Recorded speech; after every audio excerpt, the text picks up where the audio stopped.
You're listening to Reignite, a podcast about taking it easy. I'm MJ. And I'm Matt, a.k.a. Stormageddon. And joining us for today's episode is Nick Luck. Hey, what's up? Thanks for having me on. Oh, thanks for joining us. Oh, yeah, it's been something I've been wanting to do for a while, and I'm super excited. Why don't you talk a little bit about what you do so our listeners can get to know you a bit? Excellent. So, by day, I'm a cleaning technician, residential, commercial carpet cleaning, and other things like that. But as far as my passion goes, I'm a writer. I draw mainly stuff involved in a novel series of mine that I'm launching at the end of May on Amazon. Hopefully, other Oh, places too. awesome. Thanks. What's that going to be called? This one is going to be called I Believe in Monsters, and it's going to evolve into that's going to be the main title, and then it will have side things. So the first book is called I Believe in Monsters, and then that book one is called Odd Company. That sounds really cool. Awesome. That's neat. Well, once it comes out, please send us a link and we will share it in all the places. Awesome. I appreciate that. Hell yeah. Absolutely. Support our own. We're really excited to have you on. I'm glad you reached out to me. Why don't we do what we usually do and find out how you got into Mass Effect? How'd you hear about it? When did you start playing it? Oh, yeah. So it's definitely an interesting experience for me. My very first time seeing Mass Effect was actually back during the good old G4 days, during the X-Play days and cheat and all that. Sure. I was like, when I first saw the first couple cutscenes of the first mission of Mass Effect 1, I thought this looks so dope. But I didn't have an Xbox, so I missed out on it for a while. Then I saw this YouTuber called Darkside Phil playing it for the first time. And then, so I got to see more of an in-depth, more stuff about it. And then my interest just kept growing.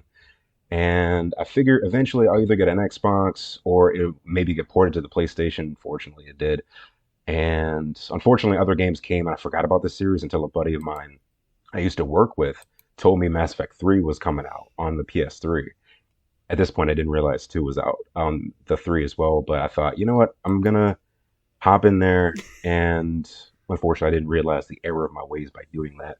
So when the collection came out, I saw other people's playthroughs. I face palmed really hard, realizing that I was missing out on a lot. But fortunately, the collection came out not long after, so I was able to finally play the trilogy how it's meant to be, import the save files, and the differences were crazy. I'll say this: Reeve sucks, and so many other people died on my original playthrough of 3. Oh no! It was horrible. I fortunately to redeemed myself when I got the trilogy, fortunately, but that was a rough first playthrough. Well, let's talk about what your ideal choices are leading up to Mass Effect 3 in that case. Do you find yourself leaning more Paragon or more Renegade? Funny thing about that, not so long ago, I actually considered Two Shepherds my main because I always loved the idea of two parallel universes based off of this Lego verse I thought of because I really just wanted a Lego Mass Effect game really bad. And I figure it can happen. Lego is just so dope at being able to make things family friendly. But right. So my canon one that I consider to be most like me is male shepherd. He's Paragon, and then I have a female shepherd, the other side, who is more renegade. So I'd say the Paragon one is more 60-40 ratio, while the male shepherd is 70-30. But yeah, I do lean more so towards the male shepherd. And let's see, I'm going off my notes here real quick. I wanted to bring up both technically because even though I consider him more of my canon, I wanted to bring in a bit more variety to as far as the shepherds go on the podcast. Since if I remember correctly, there's only been maybe a handful of renegade shepherds. Yeah, not a lot of renegades in our social circles. Yeah, so we're all too nice, right? It's hard not to be nice, except for a few choices here and there. Right.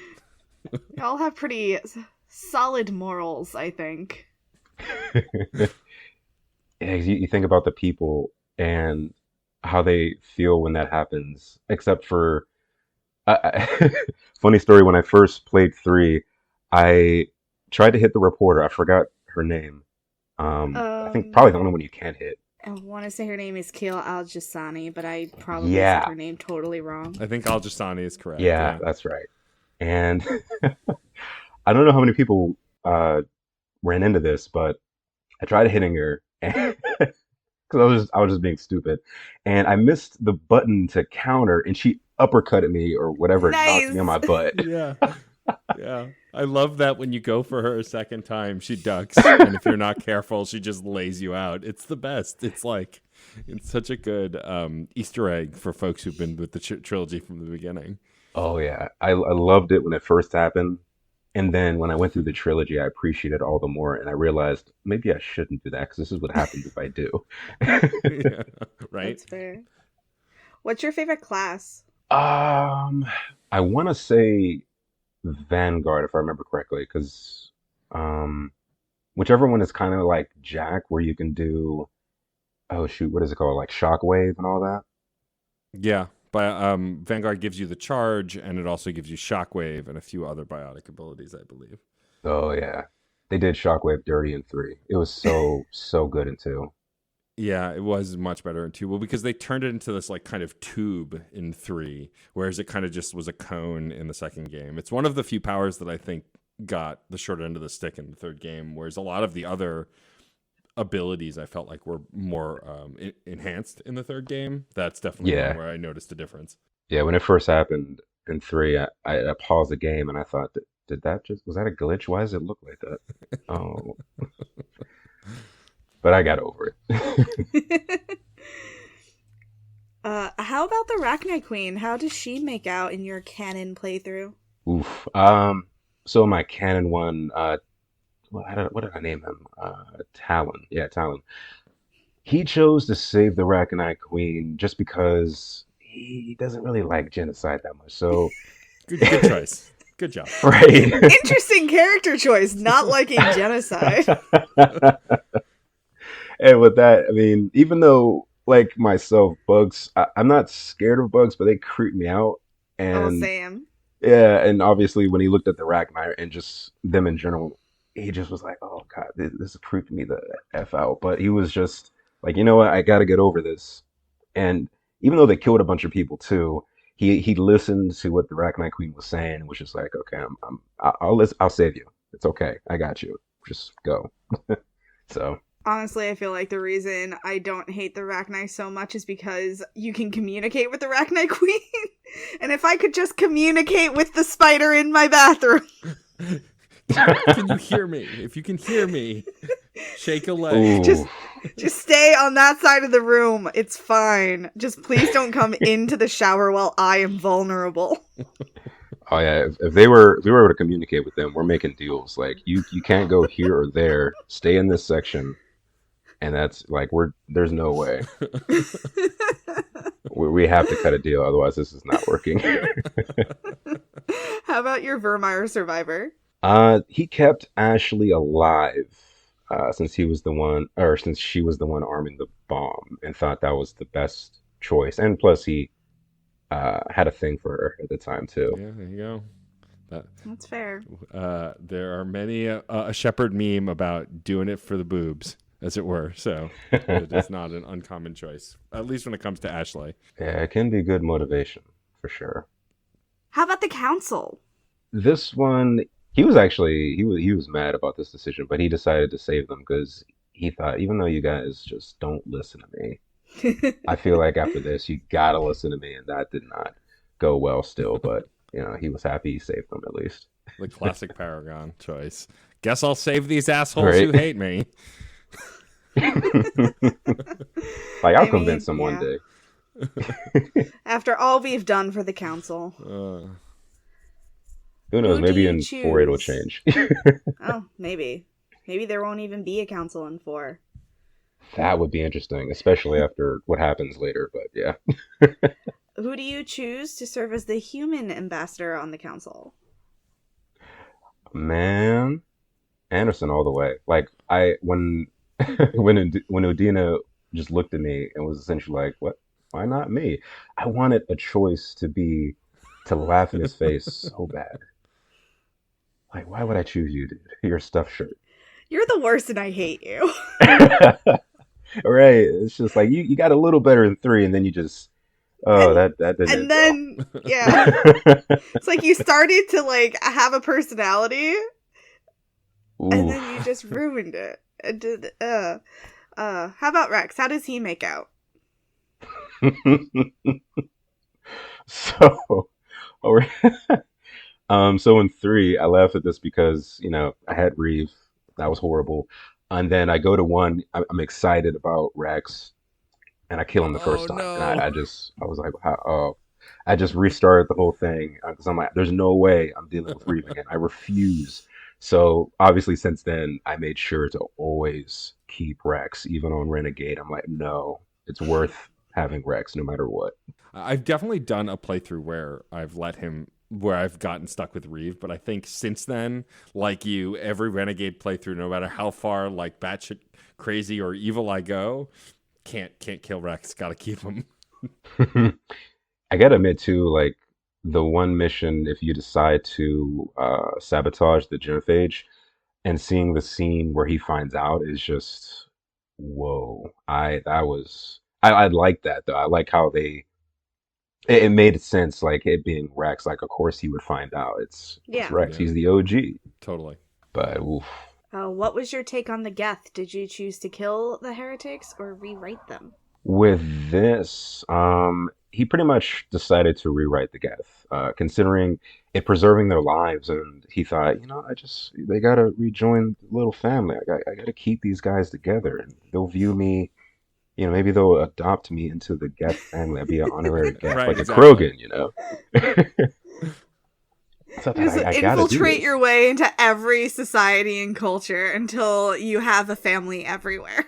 Exactly. That is how I become not just Commander Shepard, I become the man, the myth, and the true legend. Nobody is going to forget Talon Shepard. Really, it's about having a place to eat holiday dinners, isn't it?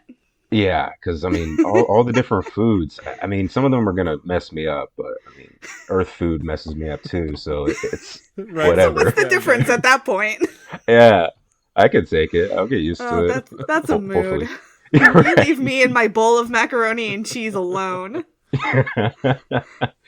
To quote Kasumi, Oh yeah, I love I'm Kusumi. not lactose intolerant. I just don't put up with lactose's stupid drama. I actually based that too off of actually wait a minute, that wasn't Geth is in two. rewriting Yep. or killing was in two. Okay. Yes. So oh okay, this will make sense though. Okay, never mind. So what I was gonna say was that also was influenced by him growing attached to Legion and Tally and seeing how they change. And of course with that too, he didn't want to wish the same on all Geth and thinking of how these Geth, the ones that chose to leave, they chose that, so they have to deal with that consequence. But he kept thinking in his mind, I can't focus on making this on all of their shoulders because it's just that certain section of the Geth, and he didn't want to be like almost like how the Koreans were. He didn't want to just mess them all up. He was just like, no, they all don't deserve that. I'm not stupid. At least I'm not that Yeah, stupid. exactly. So And how about the collector base? Do you blow it up or do you give it to the elusive man? this was another scene where I just really, I really, actually, no, this did happen. I was thinking of the whole explosion thing as you fly off. How did I forget that? It's like one of the best parts of the game. But anyway, um, yeah, Talon wanted nothing to do with the elusive man at this point. He just wanted the base gone. And being there firsthand and seeing seeing that one crewmate just become a smoothie was not something he wished to continue existing. Like that was just horrible. I'm not gonna look at smoothies the same way for a while. Yeah, when I was making the notes up, I was just like, "Oh, what? I shouldn't say this, but I'm going to have Too late. to." I just can't resist. And to round it all out, why don't you tell us about your romances for Mass Effect 1 and 2?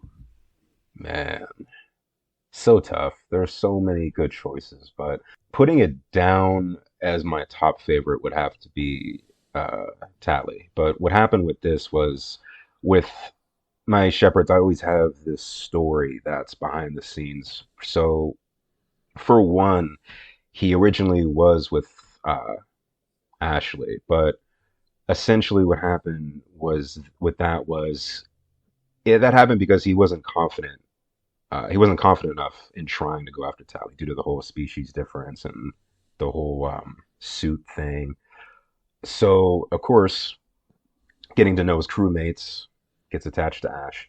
And in two, unfortunately, or I guess fortunately for Tally's case and Talon later on, when Ashley basically disowns you to a degree, that made plenty of time for Tally and Talon to, get more intimate. So that is my kind of canon story with them.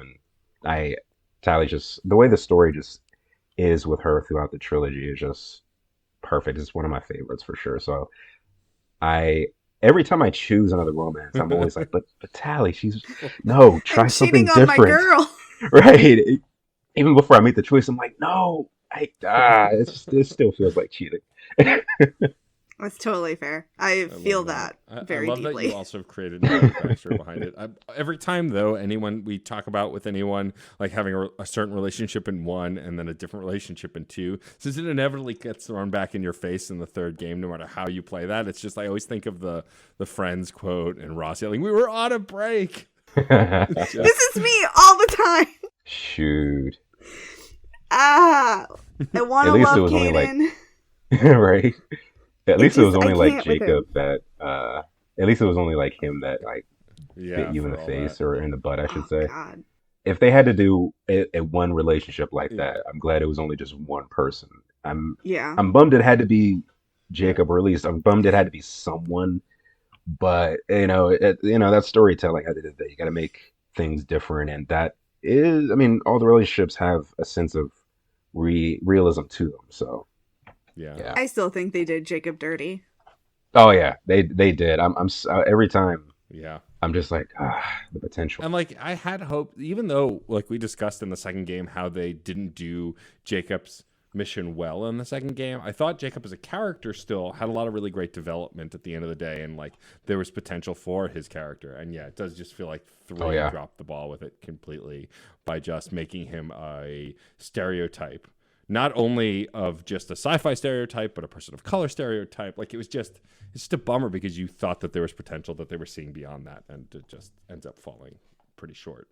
Every time I see him in Huerta Memorial Hospital, I like avert my eyes. I'm like, please don't see me. Please do not notice me. I am not here. I'm not here for you. I am cloaked. This is the me zone. No, stay over there. And yeah, I felt the same way. Like being a black guy myself, every time the first time I saw Jacob's story play out, I'm just like, oh, dude, really? Yeah. Who wrote this guy? This is not cool. Someone who there were no like femme presenting people in that room. There were no people of color in that room. Shows. It was it was bad. Yeah. It was very bad. Yeah. Fortunately, though, I like all those characters. Sure, of course. And like, even though they have their issues, it's okay to like things that are flawed as long as you acknowledge the flaws, right? Like, because we're all gonna.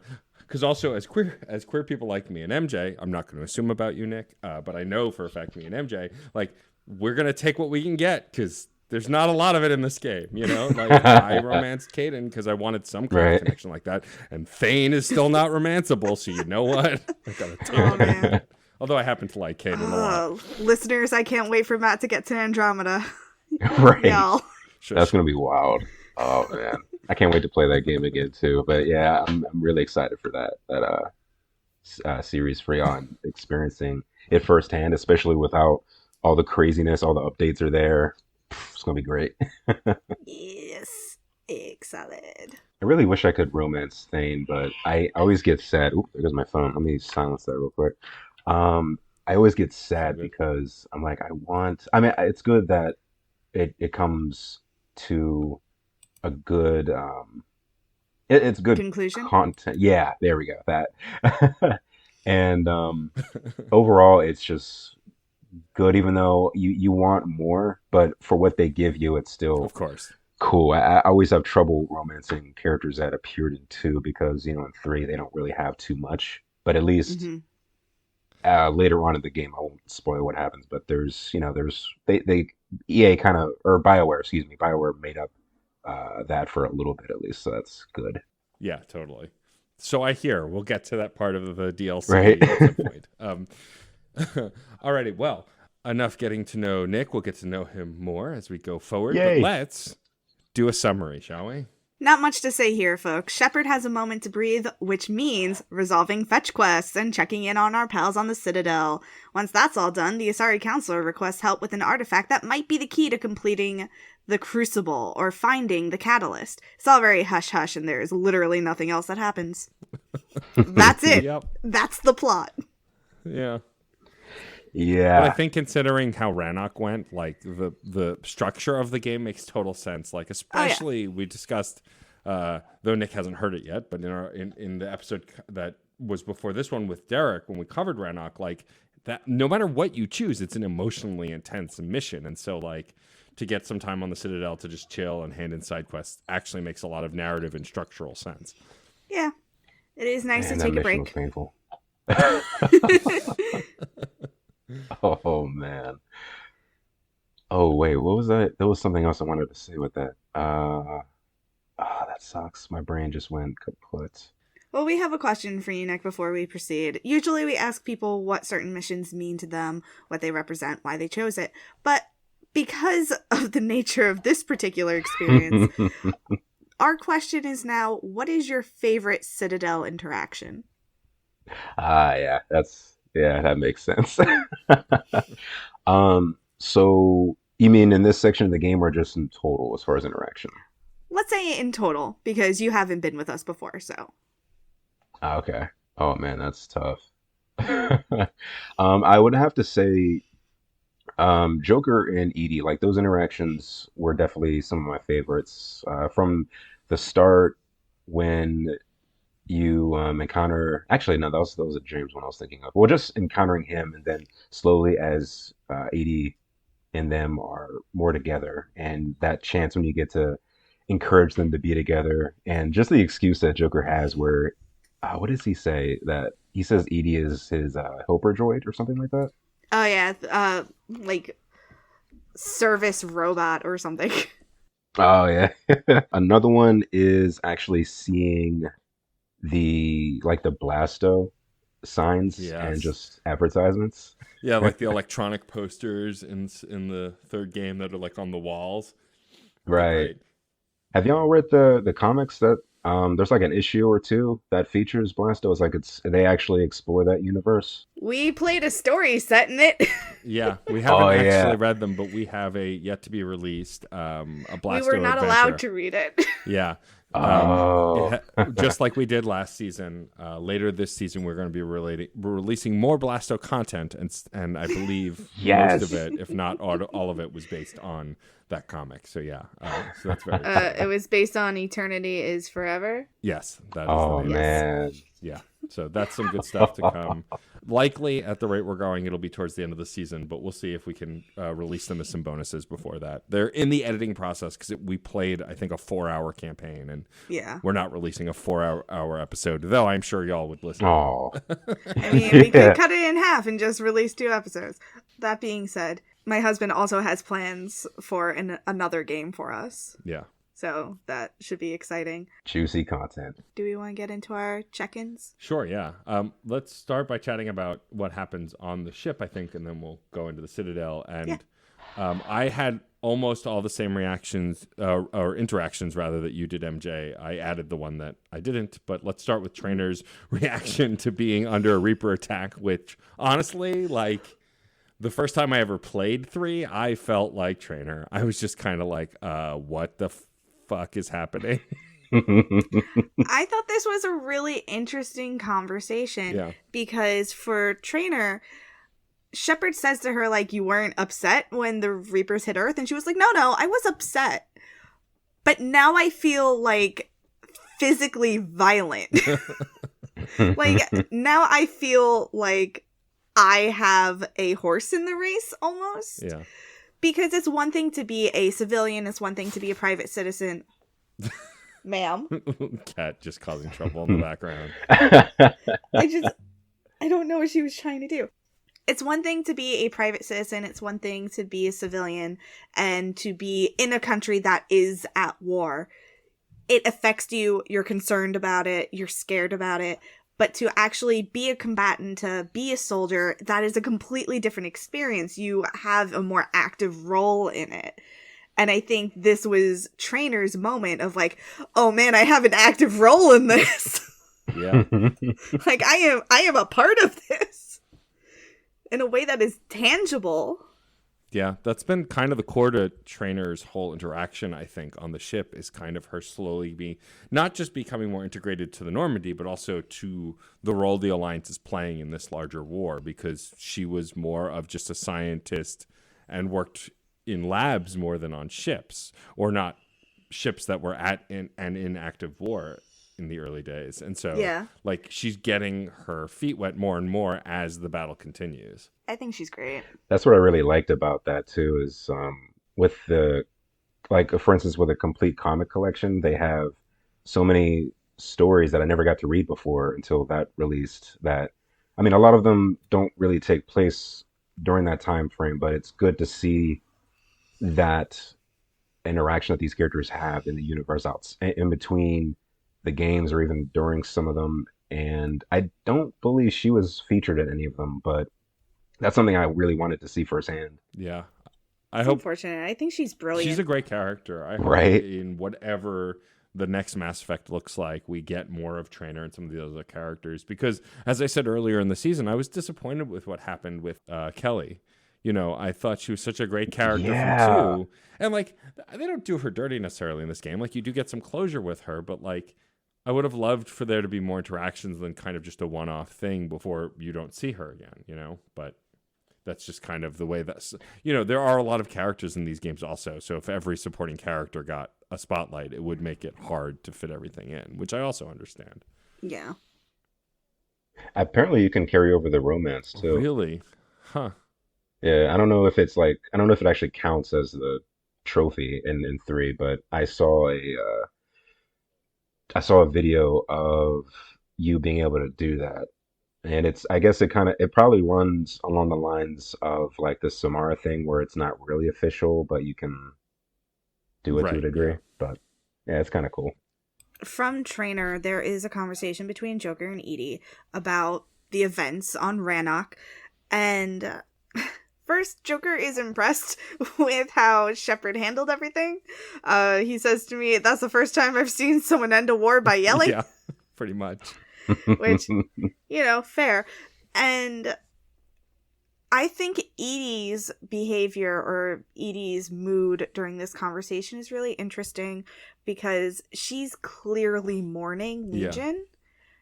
And Joker doesn't pick up on that right away. No, and like, I love that Edie talks to us about how the thing that we mentioned in the last episode, how in those final moments Legion uses I instead of we, because he is finding his individuality in those closing moments. And yeah, when Edie's talking about it, she sounds sad. You know, you can hear it in her voice, talking about how these voice actors are evolving. We talked a lot about Legion evolving vocally through this game, but Edie's doing the same thing. And this is a great example of when it happens. Does this unit have a soul? She talks about how we lost Legion, and Joker's response is, yeah, and? Because to him, he's still thinking of Legion as, like, a Geth. He's not, like, bound to that body, except in those final moments, he was. And it really is the death of a friend. It was a true death. And, like, Edie understands that on a very deep level, because she's also a synthetic, like, creation. Yeah. And I wonder if it makes her question her own mortality as well. Yeah, it's her mortality, I don't think comes up. It might, but as I recall, it doesn't. But this is definitely a moment where it seems like she is definitely thinking more about that stuff, you know? It's great to see how all the characters evolve in that way, especially in 3. and the conversations start to hit more and more back to back after these missions when you interact with them, and it's definitely something you always want to make sure you talk to them about, because I know if you don't talk to certain people, bad things happen. I didn't know that the first time. I knew in two, if you didn't talk to certain people and this and that, bad things happen. And three, it's not as many, but I know there are at least two two people if you don't talk to correct, or if you don't talk to them enough or say the right, no, three, then yeah, well, two out of three, because one is kind of Yeah, unpreventable, no, but you totally. know what I And mean. I think it in the Mass Effect games, conversation is as important as fighting, and I think that's kind of really brilliant.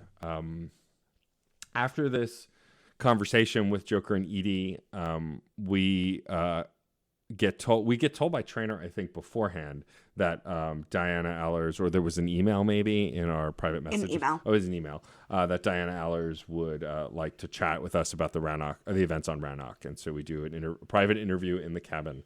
And I was concerned because the first time you do the private interview, she also hints at being interested. I'm glad that this time she doesn't bring it up again. There's no like, oh, we're going to give you another chance. It's clear you said no, and that's it. Your friends or coworkers or whatever, and it's just about the events of Rannoch.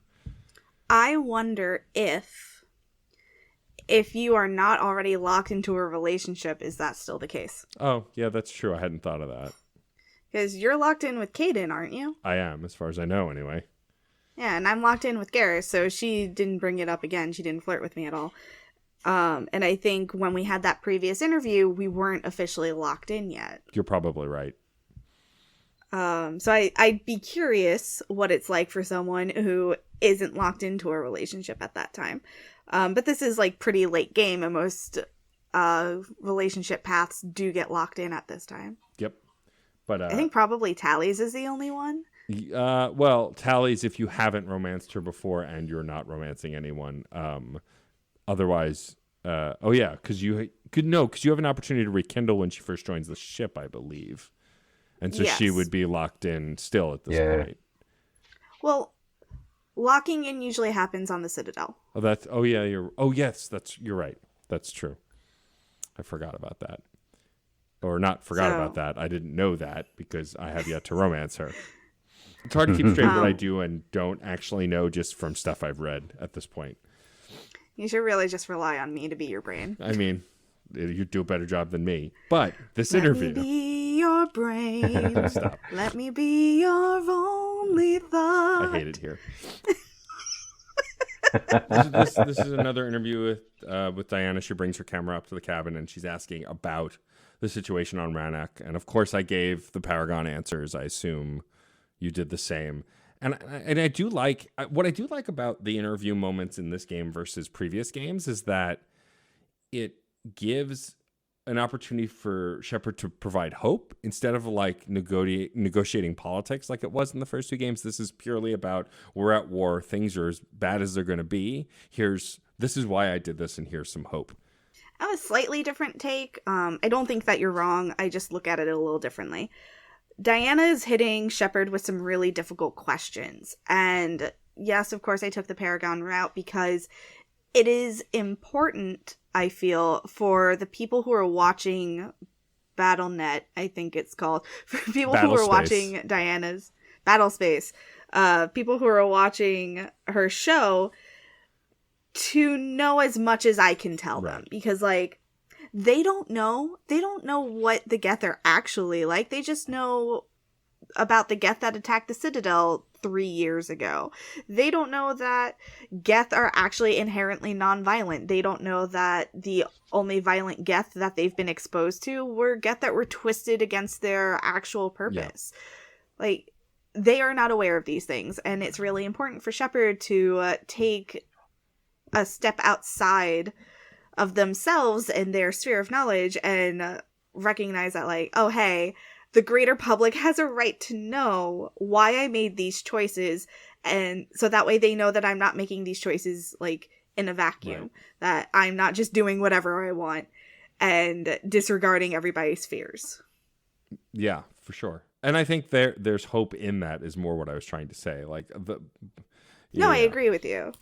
Yeah, whatever helps them to not flip their wigs, but also help them realize, okay, this is some serious stuff that's going I felt down. that it was important to keep the masses calm. Yeah, for sure. And not just, I did what I did, deal with it. Totally. More like a sarin motif or whatever. Talk about James and Caden playing poker. The inverse of James and Ashley getting drunk. Yeah, if you keep Caden alive, there's a poker table that I had lamented throughout this entire season of the podcast that was not being used ever, even though there was still smoke in the room for no reason. I never understood that. There's just always smoke floating around in the room. But when you go in there this time, James and Caden are playing cards, and like it's adorable. Caden's being all tough and puffing out his chest, and I forget what the two hands were, but I have this hand, and James was like, oh no, well, it's too bad I have this hand, and took him for everything he's worth.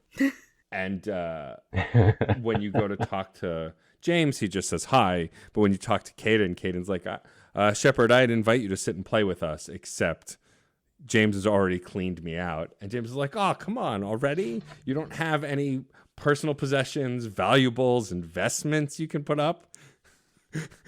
And Caden's like, well, I do have this beachfront property on such and such. And James is like, nah, I'm good. I'll pass. It's just because it's like in Canada, right? I think it was, because he's Canadian. Yeah, it was like it was Vancouver. I think it was in Vancouver somewhere. But yeah, it was fun. And then you can kind of have a disjointed conversation with Caden. Just talking to him about everything that happened. And there's one thing that bums me out is Caden clearly still has trust issues, because when you cycle through his responses, one of them are like, Shepard, I trust you implicitly, and while I don't know how to feel about the Geth, if you think they're on our side, then I believe you. And it's just like, after all the nonsense with Cerberus at the beginning of the game, I'm just like, really? You still don't trust? I mean, that's not the worst thing that he could have said. That's absolutely true. And I guess actually it's fair, like, he's been through heavy trauma, and so having these trust issues is not misplaced, especially considering, now that I'm thinking about it, also Udina tricked him within this time frame, and so I guess that makes sense. I think it's think it's less about Caden not trusting anyone and more that he doesn't trust himself to trust anyone. Like, he doesn't have faith in his ability to know who's worth trusting, which is similar but not the same. But he does express that he trusts you. Yeah. So that's progress. It is, totally. Isn't this the same scene too, where you can actually end it with him saying, "You're my brother"? I mean, I don't think that would happen with Matt because they're dating. Yeah, we're totally dating at this point. No, I mean, I hope you don't say that to someone that you're dating. Yeah, don't do that. Maybe for Femshep, but with Male Shepherd, as far as I can tell, this wasn't an interactive conversation. It was one of those, you click on them and they say stuff. Yeah, you just cycle through. But yeah, that was really it. There wasn't a ton to it. About on par with the endeavor you had with Ashley and James, although less hilarious. My poor little muffin and her hangover. I love that in the notes, MJ just put Javik continues to be awful. Because he does. He continues to be racist and terrible. It's that is very accurate. Character that I liked so much, and now I hate every time I interact. When I walked into the room, I had a feeling, and he just starts going on about how I would have never let these synthetic live. I would have destroyed them all. What are you doing? You're weak. And it's like, oh, come on. Here are 2 samplings of Javik being the worst. It's difficult to trust a species that hides behind masks. Wow! All right. Okay.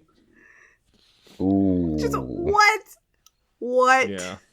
Like, after what you said last time about how the Quarians were considered attractive even in my time, it's a shame that they have to cover up with those suits. You continue to be terrible. Yep. This is still bad.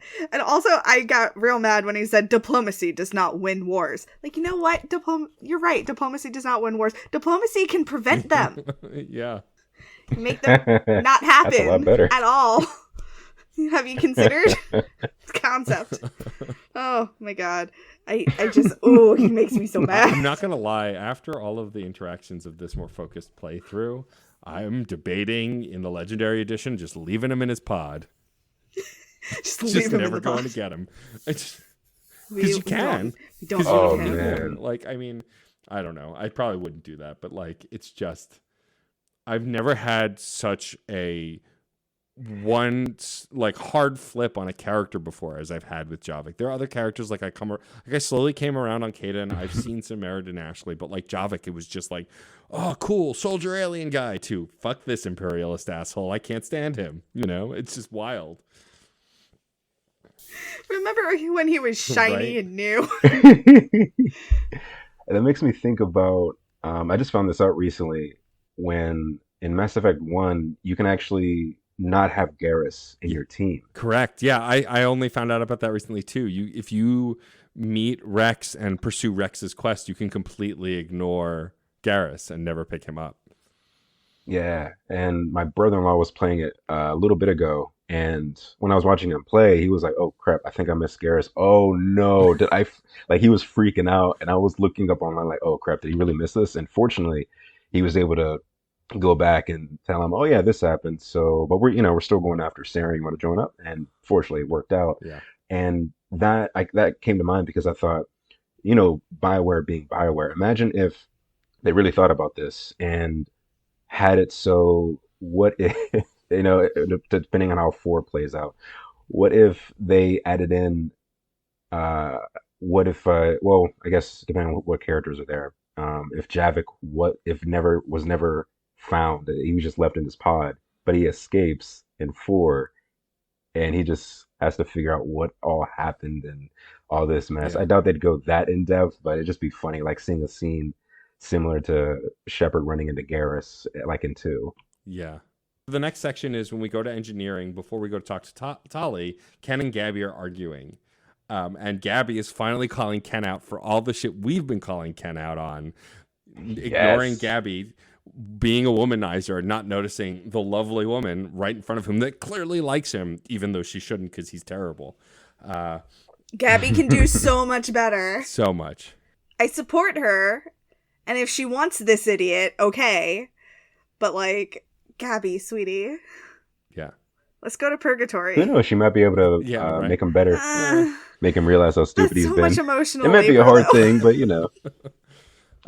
So much emotional labor. But that said, I did side with Gabby because, of course, I did. Like, Ken's an idiot, and then Ken's Yeah. answer to all of it is just like, "Your legs are really nice," and Gabby's, "Ugh, fine, I guess that'll do." Like, that's not what she wanted. That's a start. Yeah, like, it's not what she wanted, but she'll take it. She wanted him to say something real, and instead he's like, "You have mighty fine legs." I'm just like, I hate you. And I wish that I could kick you off this ship. And I wish I could introduce Gabby to someone better. Sorry, Ken, you're fired. And you're the worst. You are now the Right, janitor. clean. He should be so lucky. But after this conversation, we get to go find Tali, where she is in the engine room, watching the Mass Effect engine, and we get to talk to her about everything that's happened. Yeah, I really love this moment where she's sending information back. She says to the fleet, and then she stops and she goes, "No, Tyrannoc. She's so used to saying the flotilla. Planet." And then she pauses and she goes, "Oh, I should be sending agricultural stuff back. I don't know anything about that." It's just fun to watch her nerd out and like nerd out on her nerding out. So cute. I loved that scene. It was just great to see the two finally playing nice. It's long needed. Agreed. That's not how I should have said that. But And you know it's what? like also what I love about this is Tali talks about all the scientific advancements that the Geth are providing too, like boosting their immune systems, and like with the work that the Geth are doing medically, they'll be suitless in like 2 years, though they may still wear them because they're part of the culture. Like, I think Oh, it that's, was 2 years. yeah, Wow. something like that. It was either a year or 2 years, but like A a few few years. years. Oh, okay. That's Yeah, impressive. instead of Yeah. decades. Yeah. Wow. So And accelerating it like that they much also faster. building the settlements and accelerating the speed of that. Like it looks like the Geth are really, and like, It's a true symbiotic yeah, relationship. and Yeah. there's a scene you can actually overhear with Liara on the ship too, where like Tali is talking to Liara and is like, I don't, know what to call them, and maybe allies, and Liara's like, well, what about friends? And she's like, in time maybe, but like those wounds are still new to be calling them friends. Yeah. But like she recognizes that there is a kinship that is forming, and I love that. Yeah, that was the best thing that I saw because the first time seeing that happen, that's when I knew that, okay, this is my favorite storyline. Tally, I just want to hug you right now, but I know you're doing your work, important work right now, but later. This is awesome. We did good. I should be able to hug my friends more. Yeah, there should be a Right. hug button in this game. Dedicated hug button. Just let me hug my friends, please. A big mood now, especially during the pandemic. I know. I can't wait to be able to hug you. We all need Korean suits. I don't know if you have any other quotes or anything to call out from this. Nope.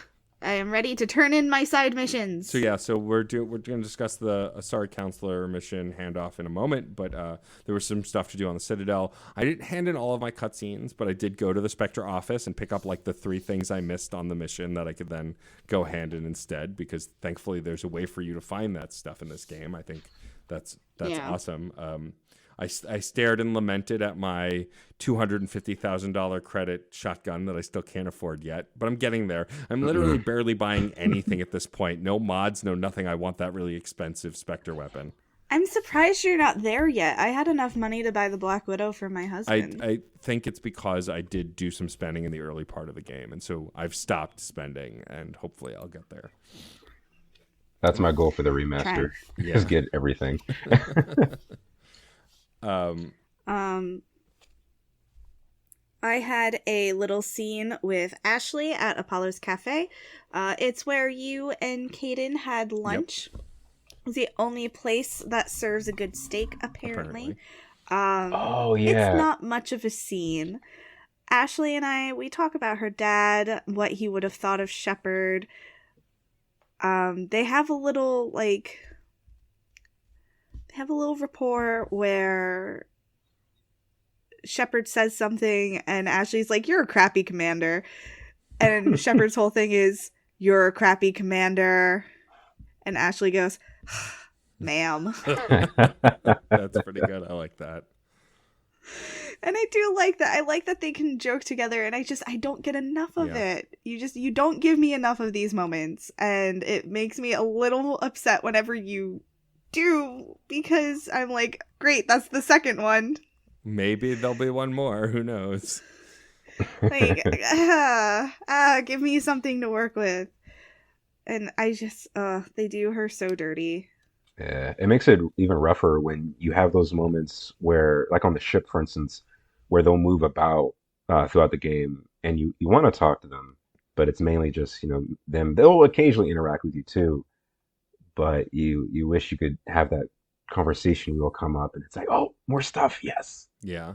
Like, I like that it's not always a conversation wheel, but I would agree that I feel like with at least, especially the Vermeer survivors, there's not enough of them. Because there are conversation wheels with all of your companions in this game, but it's not as frequent as like the first game where every conversation was a conversation wheel and sometimes there was nothing to say, but the wheel came up anyway. Like, this feels like a good balance, but I feel like with the survivors, they just don't do enough. Yeah, and it doesn't make sense because I feel like there's way more to catch up on. Yeah, for sure. I don't understand. And then there is a wonderful scene with Tally on the courtyard of the Presidium, where she's talking to a Turian and he calls her ambassador, and she's talking about like issuing fleets to help some other Turian refugees and everything, and she's being so wonderful and like doing her job, and I'm so proud of her. And it turns out that this guy was one of the first people that she met when she came to the Citadel 3 years ago, and she tried to report Saren, and she was called a racial slur and kicked out. Yeah. Yep. Ooh, that was And no I'm good. just like, no, it's terrible. And you can either just be like, I'm proud of you for being the bigger person, or you can be like, I will go get him. I And we will remind him. Yeah, this is one of the second or third inauthentic choices I feel like I made. Like I picked the Paragon response because I think ultimately I would do that. I'd be the bigger person. But, you know, I have my moments of the Paragon response, especially with my friends. It's like, you know, people can make fun of me and you know, call me terrible things. I'll be like, yeah, sure, you're probably right. But if you pick on my friends, it's like, all right, who do I have to kill? Like. So I had this moment of like, oh man, I wish I could ask you what you want in this moment, because that is what I would do. Because it would be, that guy sounds like he sucks. Would you like me to kill him for you? But I don't think. Depends on what you want. I think that I broke my own character, like of myself, me personally. I think the shepherd I've curated, though, like when it comes to Tally, he would want to lift her up, not drag her down to his level of like, let's just go kick his ass. And I think that's ultimately why I made the choice that I did. I think that's fair. I just wish I could have like asked what she wanted in that moment, because if it were me, I would say, would you like to be supported and validated, or would you like someone to go beat him up? Because I will do either of those things. Yeah. Whatever you want. Yeah, it doesn't have to be us. You know, and I know some guys. I am a Spectre. You know, We know lots of guys. we have 3 entire merc groups at our command. I can use all 3. All I have to do is talk to Arya. Just be like, hey, I have a job. It pays absolutely She'll nothing. have my But right, satisfaction. and gratitude. I'm so proud of her, though, because she doesn't waste her time, like, worrying about the awful things. Like, she could have easily, like, rubbed his nose in it and been like, interesting that you want help from, like, someone like me after you literally threw me onto the street to be shot and almost murdered. Oof. Thanks for that, pal. But sure, I guess I will send some ships to help you. But and I mean, I people. appreciate that Tali wasn't like that, and it's within her character. Like, it's No, I not know, within that's her what I'm character to be saying. that way. Like, she's above that. Like, she's better than that, and she cares more about helping people, and she cares more about being a good person. Especially after. I was just gonna say, especially she's a better person than Shepard for sure. Oh yeah, 100%. And she tries to like credit Shepard, like, you're why I'm so good. I'm like, That's all no. you. I don't know how you're so good. After reading that comic, Spend time it's with like, me. oh, it makes you even madder when that happens. Poor girl. And then I have a mission I picked up that I'm guessing MJ probably picked up at a different point, but there's an elf. I picked it up and I There's an finished it. Elcor who is frantic, well, as frantic as an Elcor can be, at least, and asks for aid on their homeworld. The Reapers have reached the Elcor homeworld and no one's been sent to rescue, and so Shepard offers assistance, and it ends up just being, I haven't done it yet, but it ends up being one of those scan a thing until you find a thing missions, which is fine, but like, I want to see the Elcor homeworld. I love the Elcor. They're the best. And like, I'm bummed that I don't get to go. I also love the Elcor. Like, live amongst the Elcor. I feel like their homeworld is very grassy. Oh yeah, I feel like it. kind of like that cow planet, the one like the ones that literally Yes. will steal Yeah. your credits.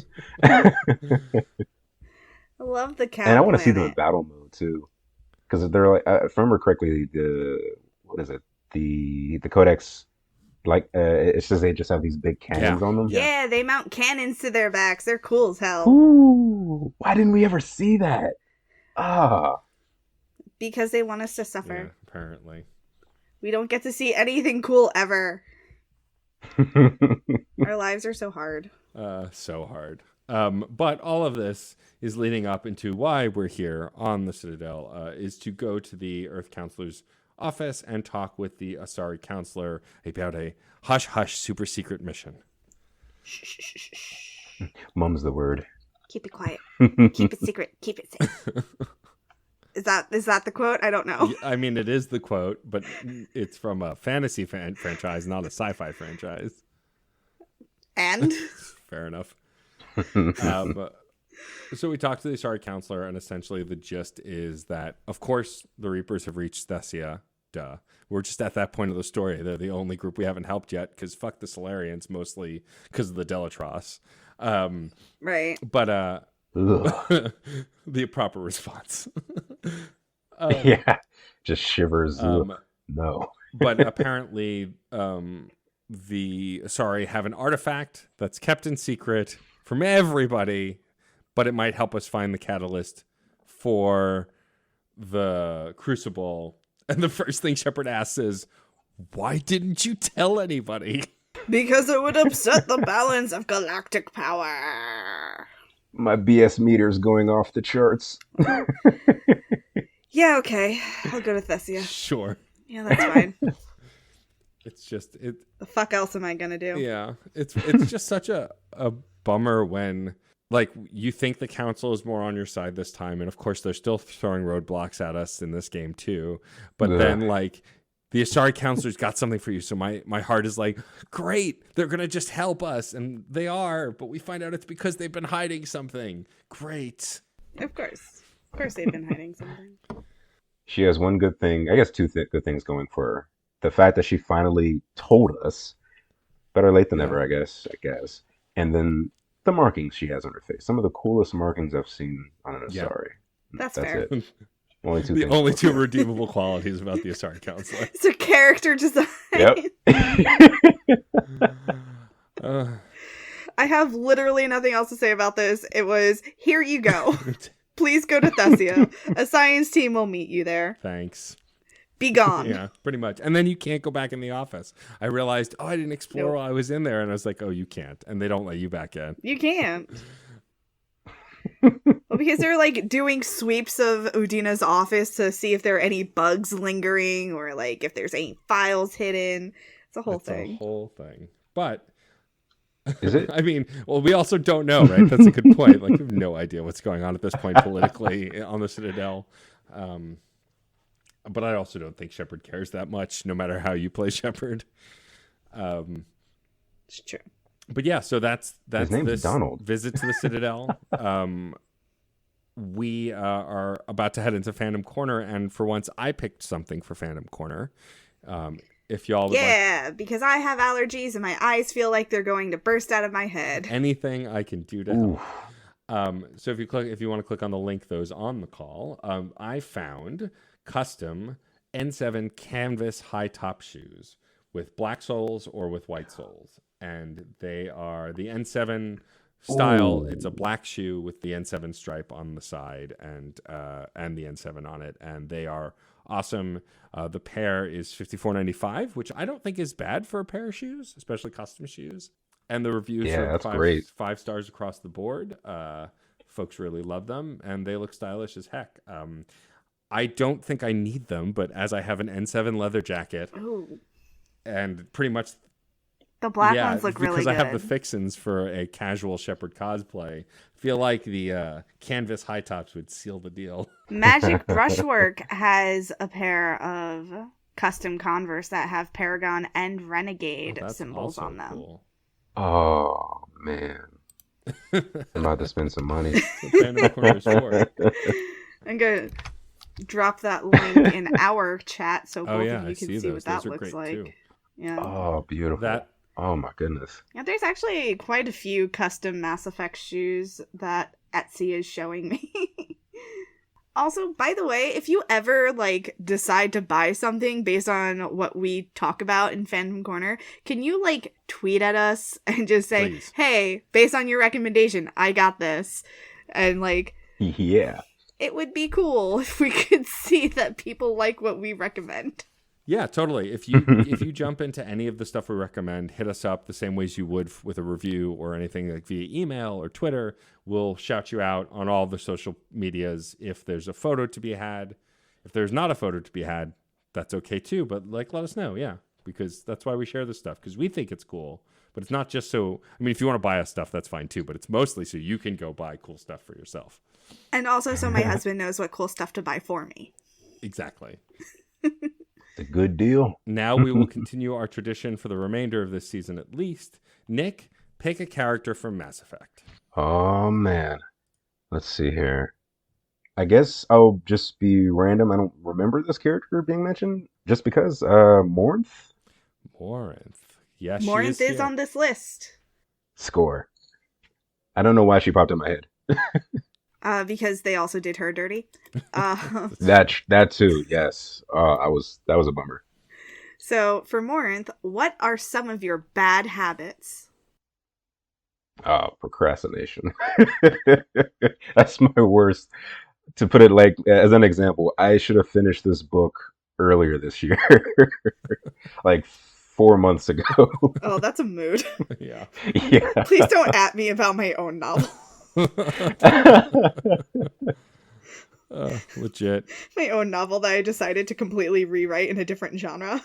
Look, you got to do you. Oh man, I understand that completely. Thank you. Glad somebody understands me. Matt, what are some of your bad habits? I bite my lip a lot to the point of like bleeding. Like I pick at it. Yeah. Ow. I don't do it as much as I used to, but I used to do that a lot. I used to bite like my hangnails too and bite my nails. Now that I paint my nails, it happens less. But it happens less, but that doesn't mean it never happens. I felt that when you said the hangnail Oh, part. yeah. Ow. Sorry. Ow. What about you, MJ? What are some of your bad habits? I don't have bad habits. I am a perfect pinnacle of humanity. Bullshit. Glorious. The listeners might buy into that garbage, but not me.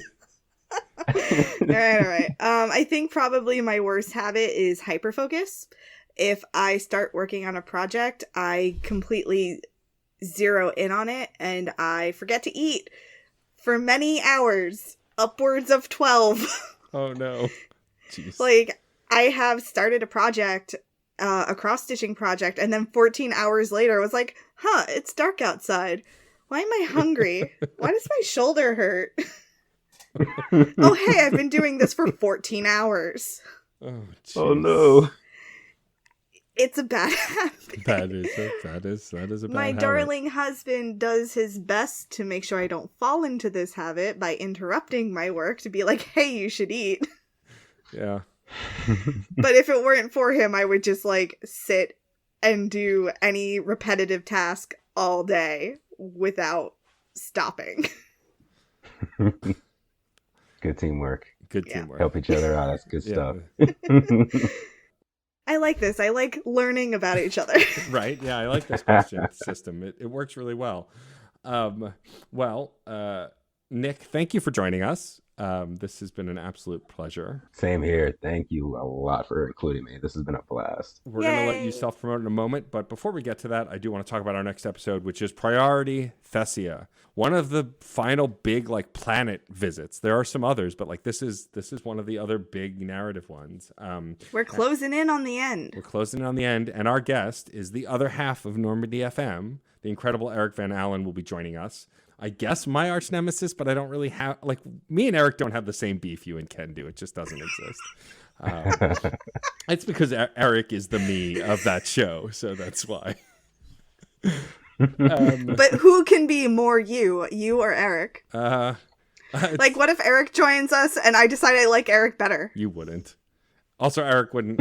Well, I can't say that Eric wouldn't put in the effort. He does work really hard. Anyway, enough about that. But so, yeah, we'll be joined by Eric Van Allen. I'm really excited for that because we'll complete the set of the Normie FM folks. But now, Nick, please tell folks where they can find you on the internet if you want to be found, and where they can find the things that you're working on, if there's a location for that as well. Totally. Always down to expand the network.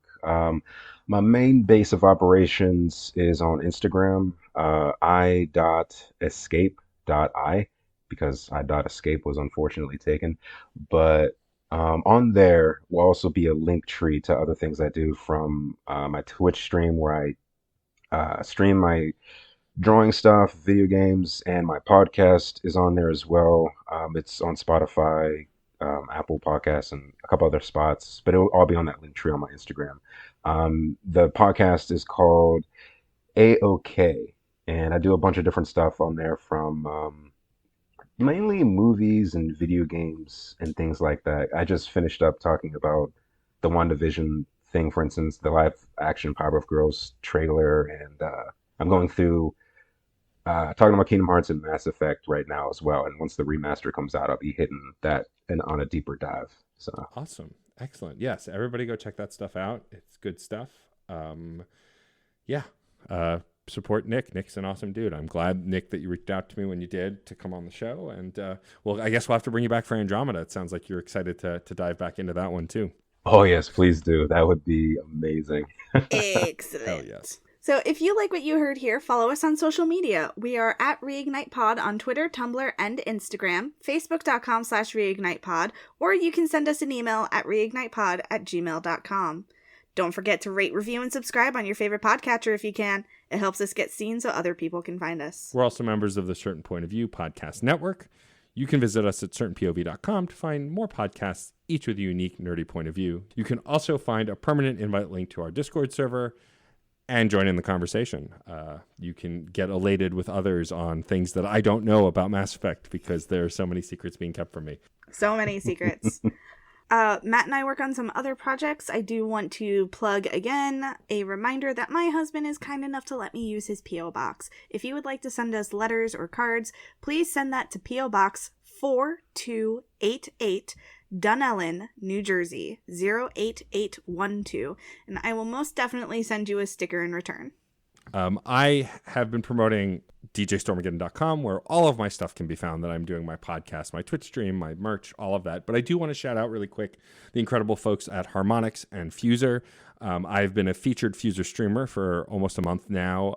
I stream at least once a week. They host me on their channels. It's a fun dance party, usually on weeknights, sometimes on weekends. And you can follow them at Fuser Game on Twitch. And then, of course, follow me, DJ_Stormageddon on Twitch. I found out very recently that I have friends who don't even talk and chat. They just pull up the stream and like listen to the music while they're cleaning their house or, you know, working on some stuff, or, you know, in their home. And I think that's really dope. It takes me back to when I was actually DJing live events, which currently I am still not doing because it's a goddamn pandemic. So I hope you'll join me for that kind of stuff. We'd like to thank Red Spinks for our It's Okay to Be a Marshmallow t-shirt on Redbubble featuring our favorite marshmallow, Caden Alenko. You can find more of his work at Chaos Does Art on Instagram. And thank you to the person who recently bought a Caden shirt. I don't know who you are, but thank you so much. Yes, if you are hearing this in the future, because we're recording in advance, if you hear this, please, if you're inclined to send a selfie, please tweet at us with a selfie and we will share it, because we love when folks buy our merch, mostly because it's adorable and awesome. We'd also like to thank Case Aiken for developing even more incredible shirt designs, which you can find at certainpov.com or on our Certain POV shop on Teespring. We'd like to thank David Boyle for designing our logo, which you can also get on a shirt through Redbubble. And lastly, thank you to Dan Bull for letting us use the Mass Effect rap for our theme music. Dan Bull, please get on doing something for Andromeda. We're gonna need a new theme song soon. I think he might have one. I'll have to double check. Anyway, I'm MJ. And I'm Matt, a.k.a. Stormageddon. And I'm Nick Luck. We should go. You're listening to Reignite. I'm Commander Shepard, and this is my favorite podcast on the Citadel. I'm sorry, y'all. I have to pause us because there is a... Okay. I have to rescue this cat. He does not want to be in the kitchen. That's why he's standing there, because he wants me to let him out of the kitchen and let him back into the living room. I will be right back. I can always edit this section out or not, depending on how I feel about it. Hey, it's always entertaining content in my book. Yeah. I mean, it's not like it would be the first time that MJ's cat interrupted the podcast on any level. It's happened many a time at this point. Mine used to sleep on my tower all the time, and because it was warm, so I mean, I couldn't blame her. That's legit. And now, and cat who hates being in the kitchen. just gotta ignore that cat. You came back empty-handed.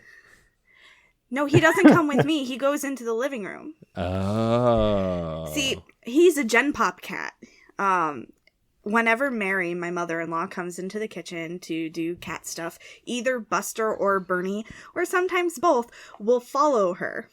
And Bernie terrorizes Your Majesty. Buster, however, sits in the kitchen for like 5 minutes, realizes, no, I don't want to be here, but nobody is there to let him out. So he comes to the door to get my attention so I can go in and let him back into the living room. Oh God!